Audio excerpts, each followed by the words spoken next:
It started with a text from my mother that didn't sit right. "Can you come by this weekend? We need to talk about Savannah's wedding timeline." Savannah. My younger sister by 3 years, the family's diamond, the one who never had to. Ask twice. Never had to work summers. Never heard the word no from our parents. I blinked at the message and reread it. We need to talk? I wasn't part of any wedding committee. I hadn't even been told a date. Still, I went. Out of politeness. Out of obligation. Out of the naive hope that maybe, just maybe, they'd involve me like a real person, not just background furniture. The living room was filled with wedding catalogs. My mother, dressed in one of her perfectly pressed linen blouses, beamed at me like I'd been away for years. Savannah didn't even look up from her iPad. "Hey," I muttered. "Darling, sit. We're just going over the venue options." I sat. 5 minutes in, I realized something was off. They were choosing the Seaford estate. I'd heard of it. A sprawling vineyard-style venue that cost at least $30,000 to rent before. Food, flowers, or flatware. I raised an eyebrow. "That's ambitious." Savannah snorted. "It's what I've always wanted." "And it's what she deserves," my mother added pointedly. "After all she's been through." I kept my mouth shut. Savannah had been through a very cushy breakup, followed by a very Instagrammable rebound turned fiancé named Kyle. By dessert, a strawberry shortcake I had brought, my father joined the conversation with his usual sigh of financial strain. "Of course, things are tight," he murmured, rubbing his temples like he always did when pretending to be the martyr. "We're looking at your college savings." I froze. "My what?" He cleared his throat. "The account. The one you've been adding to since high school." "The one I worked double shifts to grow," I said, slow and sharp. He didn't. "Meet my eyes." "That's a bit dramatic," my mother cut in. "It's a family account. We all contribute." I laughed. Cold. Dry. "No, I contributed. You stopped after freshman year. I've been maxing it out monthly." "We're not taking it," Savannah chimed in finally. "It's just a loan. For the wedding. You don't even have a boyfriend." She said it with a smile. Not even a malicious one. Just matter of fact. Like that made her more deserving of everything. I left that night with a numb kind of silence in my chest. They didn't even ask me after that. No permission. No agreement. Not even a follow-up text. Just a notification from my bank, 2 weeks later. Transfer of $41,163 from account 99987 to account 4455. Approved. They had added themselves to my savings account years ago, for emergencies. I never thought they'd actually use it. Certainly not for flower arches and champagne toasts for 150 guests. I should have confronted them, should have screamed. Instead, I shut down. And I started to plan. I didn't want the money back. Not anymore. I wanted something better. To not be there when it all fell apart. The next few months passed in a blur of silence and fake smiles. Savannah sent me invitation mock-ups. My mom forwarded me dress options for the maid of honor. Kyle's mother added me to a Pinterest board called Elegant Summer Bridesmaids. I didn't say a word. But privately, I declined the catering tasting, declined the dress fitting, canceled my scheduled vacation days, and bought a one-way flight to Portugal for the exact weekend of the wedding, non-refundable. Then, 3 days before the wedding, I called Kyle. "Hey, can we talk?" He sounded surprised. Uh, sure? Listen, I won't be at the wedding. A pause. Why? Because I was never invited to be a guest, just a prop. And because the wedding is being paid for with money I saved, not for a dress or a trip, or even a house, but for my future. And that future doesn't include being disrespected like this. Another pause, this time longer. Then, you mean your savings were used for this wedding? My lips curled. You didn't know. The day of the wedding arrived with crystal, skies and white hydrangeas, at least according to the Instagram posts I saw from mutual friends. There was a delay, apparently. A loud argument in the back hallway of the Seaford estate, rumors of a confrontation between Savannah and Kyle. He didn't call it off, but the photographer told someone, who told someone, that Savannah's makeup had to be redone twice before the vows. They texted me photos. I didn't reply. Instead, I sat at a sun-warmed cafe in Lisbon, sipping espresso and watching the sea stretch out beyond the stone walls. It was the first time I had ever felt still. 3 days after the wedding, I received a voicemail from my mother. It was short, tense. Call me. Now. I didn't. Another 3 days passed, then a text from Savannah. Why are you doing this? No punctuation, no emojis, just 6 brittle words that reeked of desperation. And that's when I knew. The cracks had begun. The call finally came from my father. Listen, he said without a greeting. Your absence caused a lot of tension. Kyle's family was confused, embarrassed. I stayed silent. He continued, clearly struggling. We need to sit down, as a family, talk this through. The wedding's done. You've made your point. I leaned against the sunlit balcony of my rented apartment in Lisbon and closed my eyes. The salt breeze was a balm. I'm not coming home, I said softly. He exhaled like I had just struck him. You've made your mother cry every night since Saturday. I wanted to scream, but I didn't. Instead, I asked, did anyone cry when you emptied my account? That shut him up. Meanwhile, back home, Kyle had started asking questions. Real ones. Why were there no receipts? Why wasn't Savannah contributing to the honeymoon fund when she had insisted she was covering half? Why had I, the maid of honor, skipped the wedding entirely without public fallout? He knew. Deep down he knew. But Savannah? She spun the story like a silk web. She's jealous. Always has been. You know how she is. Always quiet, always sulking. And she hated that I'm getting married first. She even told their friends I was mentally unwell and that they should give me space. But Kyle's mother wasn't buying it. She had met me twice before. Once over dinner, once at a pre-wedding brunch. Both times she complimented my calm, my grace, my straightforward answers. She's not unwell, she told Kyle, firm and cold. She's calculated. Back in Portugal, I used the money left in my checking account to extend the trip. Not because I wanted to run, but because I needed to breathe. Every corner of home now felt like it had a price tag, and they'd all agreed mine was worth $41.763. I volunteered with a women's leadership collective near Porto. I helped organize a financial literacy workshop in a local library.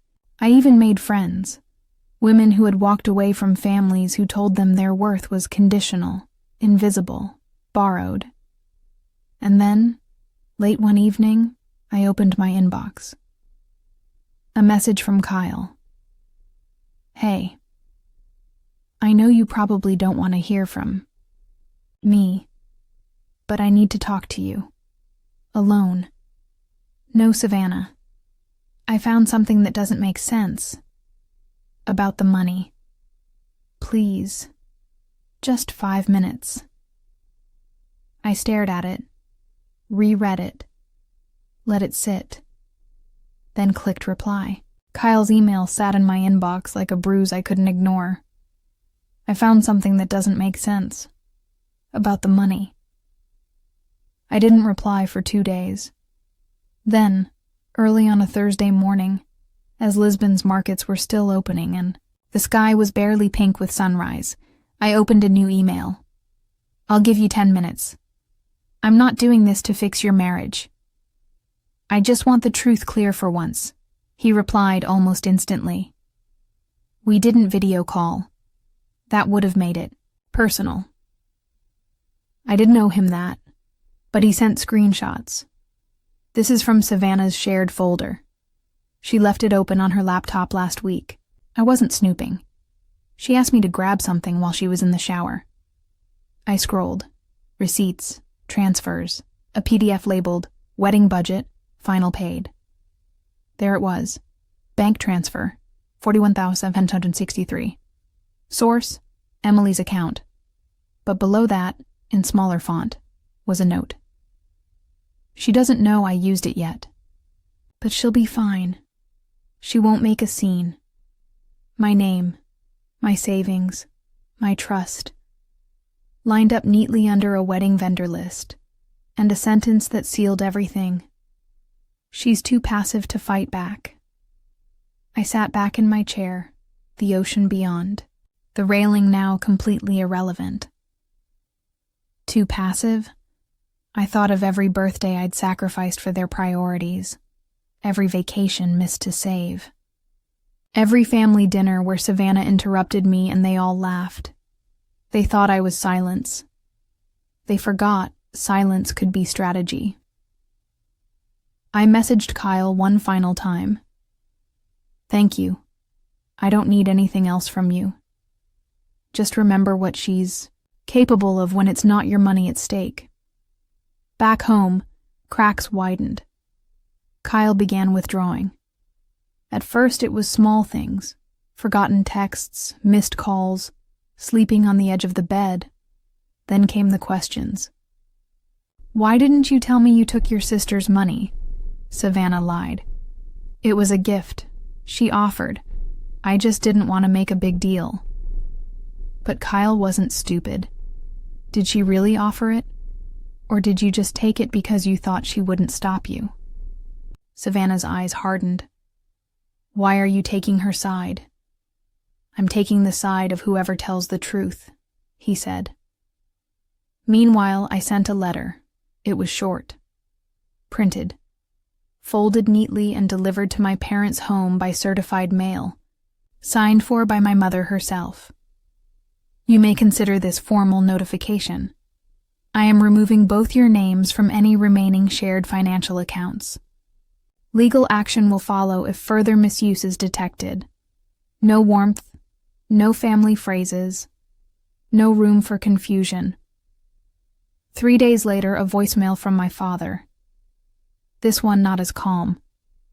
You're punishing us for doing what we thought was best. You've embarrassed us. Don't come crawling back when you need something. I deleted it without listening twice. But Savannah didn't stop. Not when Kyle started sleeping at his brother's house. Not when her wedding photos got zero traction online, overshadowed by rumors of the sister who vanished. Not when their honeymoon was postponed due to scheduling issues, aka Kyle's refusal to go. And then she made her final mistake. Emailed my boss. I was on a video call with a client in Berlin when my manager pinged me. Hey, did you authorize someone named Savannah to ask about your employment verification? My blood turned to ice. I excused myself from the call and checked my inbox. There it was. Forwarded from HR. Hi, I'm Savannah W., Emily's sister and her emergency contact. We're going through some family legal affairs and need confirmation of Emily's employment history and income range.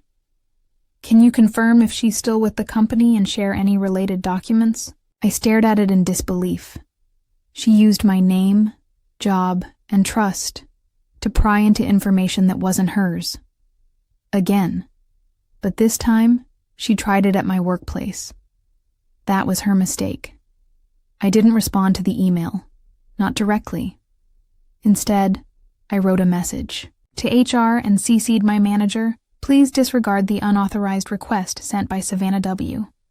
She has no legal access to my personal records or employment history. I will be revoking her name as my emergency contact immediately.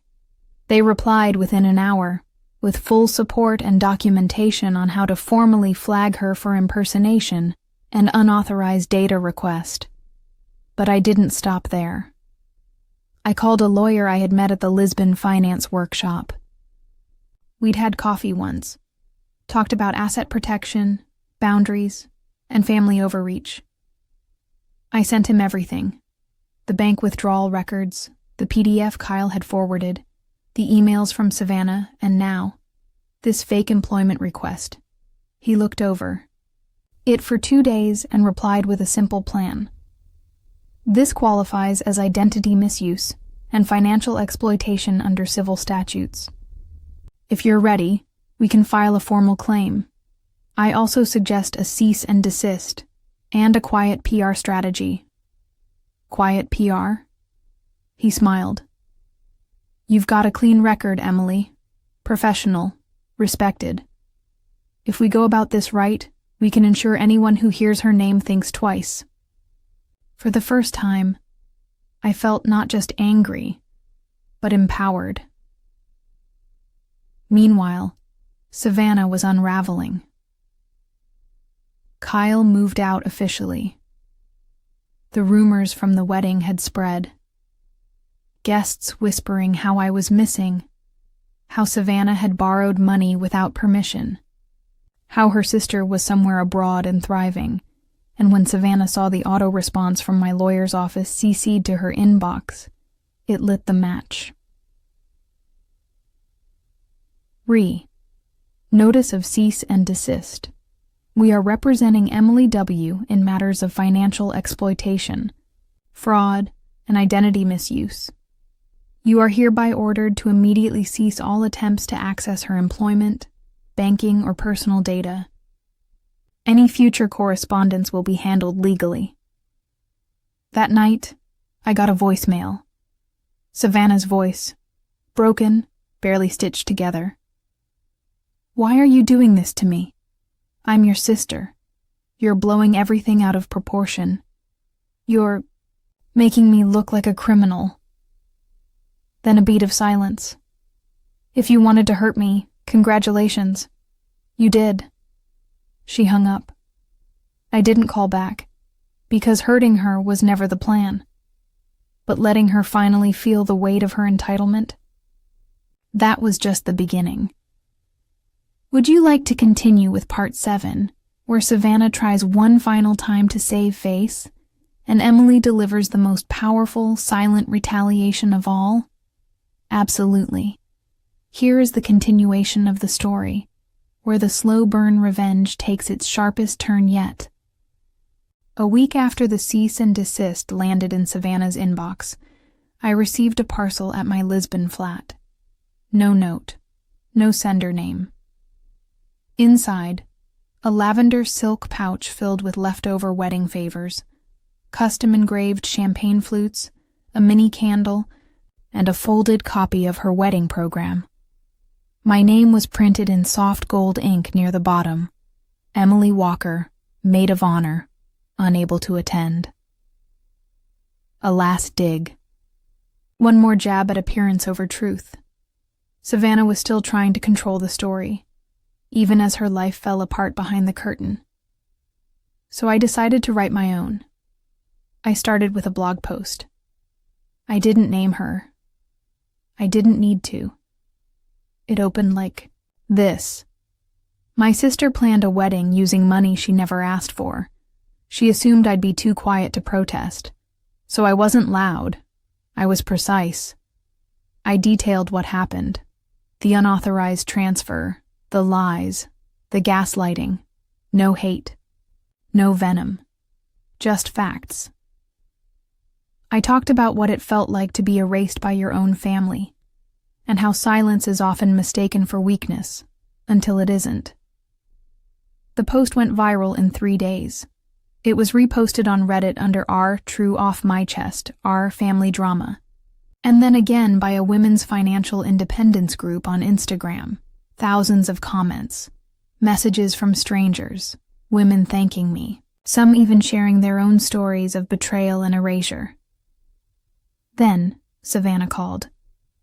Again, blocked. Then she texted from a new number. Why would you humiliate me like this in front of everyone? I can't even show my face at Kyle's office party. You knew what people would think. I didn't reply. Instead, I forwarded the message to my lawyer, who added it to our growing folder labeled harassment attempts. Kyle, meanwhile, emailed me again. Short this time. I want to apologize. Not just for staying silent, but for ever believing she was telling the truth. I see it now. All of it. I never responded. He wasn't the story. But I read his words twice before I closed the laptop. My parents were next. They hosted a post-wedding thank you brunch for family and friends, a final grasp for dignity. Someone handed my mother a printed version of my blog post. Someone else asked her if it was true. She said I was exaggerating, that it was just a misunderstanding. But I had receipts, screenshots, emails, bank logs. Truth doesn't need volume. It just needs time. And then came the charity gala. Mutual acquaintance invited me as her guest, a high-profile event filled with local business owners, media personalities, and family friends. I wore a black jumpsuit. No jewelry, just confidence. The room buzzed as I walked in. I knew Savannah would be there.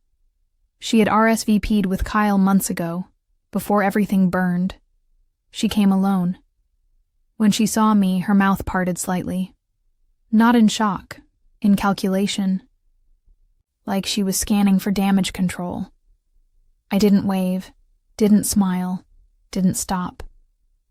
I walked straight past her table and into a conversation with 2 journalists I'd met through the blog story. And as I turned, just briefly, I saw it on her face. That look. Not embarrassment, not anger, irrelevance.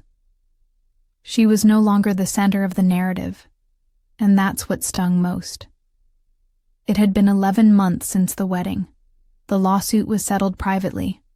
My lawyer secured a repayment order for the funds Savannah took, plus damages for fraudulent access and emotional distress. She paid in monthly installments, begrudgingly, from her new part-time job at a boutique interior store. Kyle officially filed for divorce just shy of their first anniversary. Irreconcilable differences. He moved back into the city. I heard he started therapy. He never remarried. My parents? They tried to salvage the illusion of a united front. Birthdays, holiday emails, family group chats I hadn't replied to in over a year. But they knew. They knew what they'd lost. I didn't slam doors. I didn't shout. I just stopped showing up. And that absence, it roared louder than anything I ever could have said. One day, months after everything settled, I received a letter. Handwritten. No return address, it was from my mother. We were wrong. I was wrong. We should have protected you. We should have honored what you built. But we didn't. I understand if this is goodbye. But if one day you have space for us again, I hope you'll open the door. There were no justifications. No excuses. Just quiet. It made me cry. Not for what was lost, but for what I had finally chosen. I stayed in Lisbon longer than planned. I started a consulting business, helping women protect and grow their finances. telling my story in podcasts and panels. Not once did I mention my sister's name again. Because revenge, I realized, was never about destroying them. It was about reclaiming me.